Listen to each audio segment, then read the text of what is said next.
Hello everyone, my name is Radwa. My ID number is 204045. And in our CY subject, there is a SR-based topic video presentation. And for that, I choose one topic, matrix multiplication, hydrostructure, and NPUs. So for that, I will make one model with the animation. And here you can see that there I will make one website which will show our model and with the appropriate properties that are used in our model and how it is works, all flow structure and order. So, first of all, I will explain my problem statement. So, matrix multiplication mostly થાય છે એનપીયુમાં કઈ રીતના થાય છે આપણે એ સમજીએ. ચાલો matrix multiplication કઈ રિયલ લાઈફ એપ્લિકેશનમાં થાય છે તો કે આપણે જોઈએ તો કે ઇમેજ પ્રોસેસિંગ છે પછી એઆઈ અસિસ્ટન્સ છે પછી આપણે ઇમેજના મોડલ્સ છે એના ટ્રેનિંગ ટેસ્ટિંગ માટે અને પછી આપણે મોટા મોટા રોબોટિક્સના પ્રોજેક્ટ્સમાં હોય તો એમાં એના માટેના ઇમેજના રિકોગ્નિશન માટે most of matrix multiplication use થાય છે અને એના માટે મેઇનલી એમપીયુ છે એ વધુ રિલાયબલ છે ફાસ્ટર છે અને એફિશિયન્ટ છે.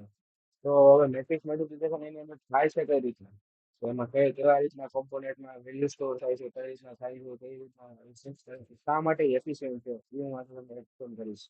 તો તમે અહીંયા અમારું મોડેલ જોઈ શકો છો કે અમે એમાં બધા જ કોમ્પોનન્ટ મેં ઇન્ક્લુડ કરી લીધા છે. તો તમને હું પહેલા મારા વેબસાઇટનો ઓવરવ્યૂ લઈ જાઉં છું. તો મેં અહીંયા બધા પાંચે પાંચ મોડ જોઈ શકો કે જે રીતના ટાસ્ક થતા હોય તો ડેટા આપણે લોડ કરાવી પછી ડેટા ફ્લો થાય છે ક્યાંથી ક્યાં જાય છે મલ્ટિપ્લિકેશનના ટાસ્ક થાય છે એક્યુમ્યુલેટરમાં સ્ટોર થાય છે અને છેલ્લે આપણને આઉટપુટ મળે છે. અને આ બધા લીજન્સ છે કે જે બધા અમે લીધા છે કયા કયા અમે કોમ્પોનેન્ટ લીધા છે ડિટેલ્સમાં છે અને પછી અહીંયા આપણે આપણી રીતના મેટ્રિક્સ ચેન્જ કરી શકીએ છીએ કોઈ પણ મેટ્રિક્સ જેમ કે મારે 5x2 નો મેટ્રિક્સ જોતો હોય તો એ પણ જનરેટ કરી શકીએ છીએ. તો આપણે તમે જોઈ શકો છો કે મેટ્રિક્સ છે 5x3 નો હોય અને મલ્ટીપ્લી થાય 2x3 નો હોય એટલે ફાઇનલ આઉટપુટ અમને 5x3 નું મળે છે.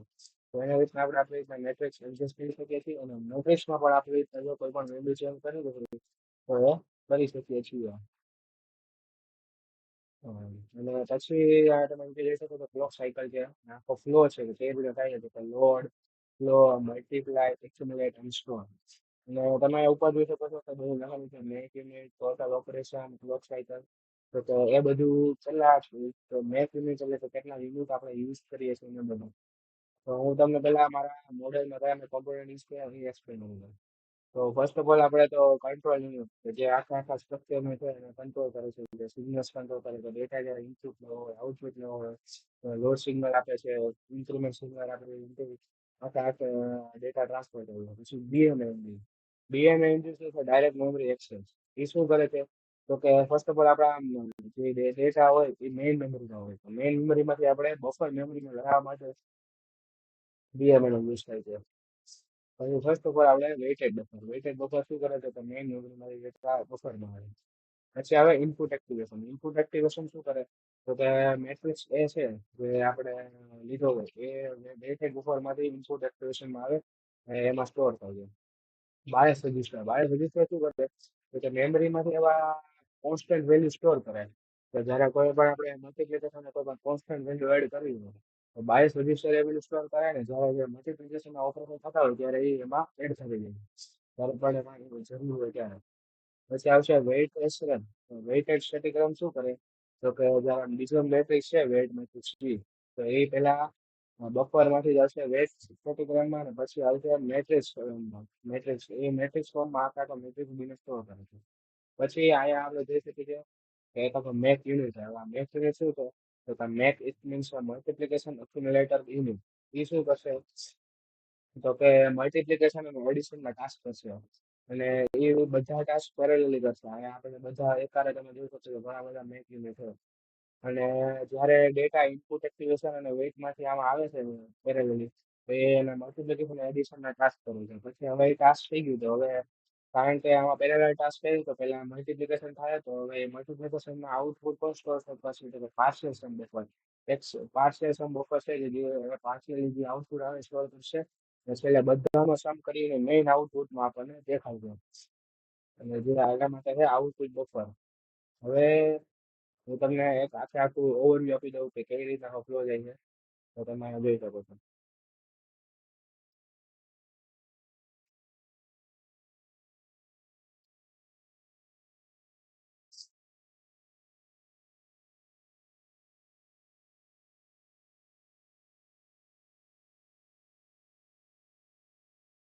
તો હવે તમે અહીંયા લઈ જાવ તો આખા તમને મારો ફ્લો બતાવી દીધો. હવે હું પર્ટિક્યુલર એક સાયકલ માટે હું તમને આખું એક્સપ્લેન કરીશ કે કઈ રીતે મારે ડેટા સ્ટોર થઈ. આપણે એક કોઈ પણ થ્રી ક્રોસ મેટ્રિક્સ લઈ આમાં આપણે ત્રિકોણ સ્ક્વેર મેટ્રિક્સ આવી ગયો. હવે આમાં આપણે વેલ્યુ ચેન્જ કરીએ તો કરી શકીએ. તે આપણે અત્યારે નહીં કરી. હવે આપણે ફર્સ્ટ મોડ છે લોડ મોડ. હવે આપણે જોઈશું કે ડેટા છે મેઇન મેમરીમાંથી આપણા વેટેડ બફરમાં મેટ્રિક્સ છે અને મેટ્રિક્સ 2 ની વેલ્યુ આવી ગઈ છે. તો હવે આપણે એમાં આવી ગયું. હવે સેકન્ડ સ્ટેપ શું છે? સેકન્ડ સ્ટેપ છે ડેટા ફ્લો. હવે ડેટા કઈ રીતના ફ્લો થશે તો ત્યાં તમે જોઈ શકો છો. તો ફર્સ્ટ ઓફ ઓલ પહેલા આપણે લોડ કરાવી લીધો ડેટા. લોડ થઈને ક્યાં આવી ગયો તો તેમ લોડ કરાવ્યો તો ડેટા વેટેડ બફરમાંથી ક્યાં ગયો ઇનપુટ એક્ટિવેશનમાં અને વેટેડમાં કઈ રીતના આવ્યો તો જ્યારે વેટેડ બફરના લોડ સિગ્નલને એક્ટિવેટ કર્યા અને ઇનપુટમાં પણ લોડ સિગ્નલ એક્ટિવેટ કરી અને એમાંથી પછી ડેટા આપણે વેટેડ બફરમાંથી ઇનપુટ એક્ટિવેશનમાં આવ્યો મેટ્રિક્સ છે અને અહીંયા વેટેડ મેટ્રિક્સ સ્ટેટિક રેન્જમાં આપણે બીજો મેટ્રિક્સ બી કે જે આપણો વેટ મેટ્રિક્સ છે એ આવ્યો.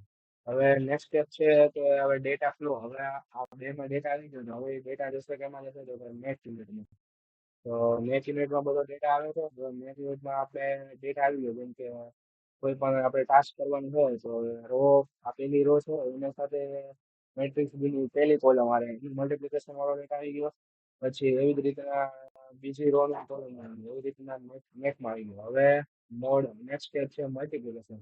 હવે આમાં આખાથી મલ્ટીપ્લિકેશન થશે અને જો આમાં અત્યારે આપણે જોઈ શકું છું કે વાઇસ રજિસ્ટરમાં કોઈ પણ વેલ્યુ છે ને આવી છે એનો મતલબ કે કોઈ કોન્સ્ટન્ટ વેલ્યુ હોય પછી બહારથી એડ કરેલી છે તો એ એમાં એડ થઈ છે. હવે મલ્ટીપ્લિકેશન થઈ ગયું તો નેક્સ્ટ સ્ટેપમાં શું થશે તો કે એ જે સમ થયો પાસ સમ એ આપણને આમાં બફરમાં સ્ટોર થશે. હવે પાસ સમ થઈ ગયો પછી હવે આવશે ફાઇનલ સમ. હવે આખું સમ થઈને ફાઇનલ આઉટપુટમાં આપણને મેટ્રિક્સનું રિઝલ્ટ મળી ગયું. તમે જોઈ શકો છો તો આપણને આખા આપણા મેટ્રિક્સનું રિઝલ્ટ મળી ગયું છે. તો આવી રીતના આપણે આ જોયું મેટ્રિક્સ મલ્ટીપ્લિકેશન વર્ક કરે છે એનપીયુમાં. અને આ તમને ક્વેશ્ચન હશે કે શા માટે આપણે એનપીયુ યુઝ કરીશું મેટ્રિક્સ મલ્ટીપ્લિકેશનમાં.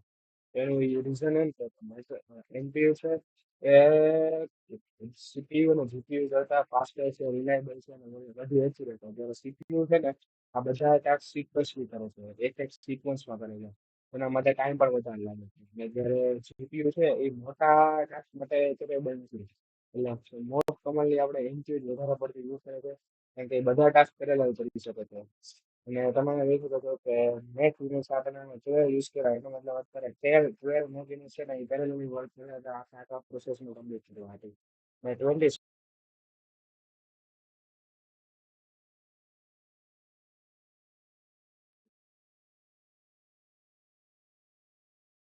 મતલબ કે પર ક્લોક સાયકલ 4.5 ઓપરેશન કરો છો. અને તમે કે ઇન્ડેક્સ જોવો તો 0 છે. એનો મતલબ કે ઇન્ડેક્સ શું છે તો કે જ્યારે મેથમાં આપણે જે ઇનપુટ આવ્યા તો એને આપણે લૂપ્સમાં વર્ક કરતી હોય છે કે એક મલ્ટીપલ થઈ ગયું પછી બીજું પછી એવી રીતના વેલ્યુ આવતી હોય ને એનો લૂપ્સ થતું હોય. કે ઇન્ડેક્સની વેલ્યુ તો પાર્ટિક્યુલર કઈ વેલ્યુ હોય નથી ડિક્રીમેન્ટ થઈ રહી હોય ને જ્યારે કે 0 થાય ત્યારે આખા આવી કમ્પ્લીટ થતું હોય. અને અક્યુમ્યુલેટર સ્ટેટ અગર ડાઉન એનો મતલબ કે ભાઈ આપણે બધા ઓપરેશન થઈ ગયા છે અક્યુમ્યુલેટરમાંથી વેલ્યુ થઈ ગઈ છે અને હવે ફાઇનલ આઉટપુટ તરીકે આપણને મળી ગઈ છે. It's my presentation. That's all. Thank you.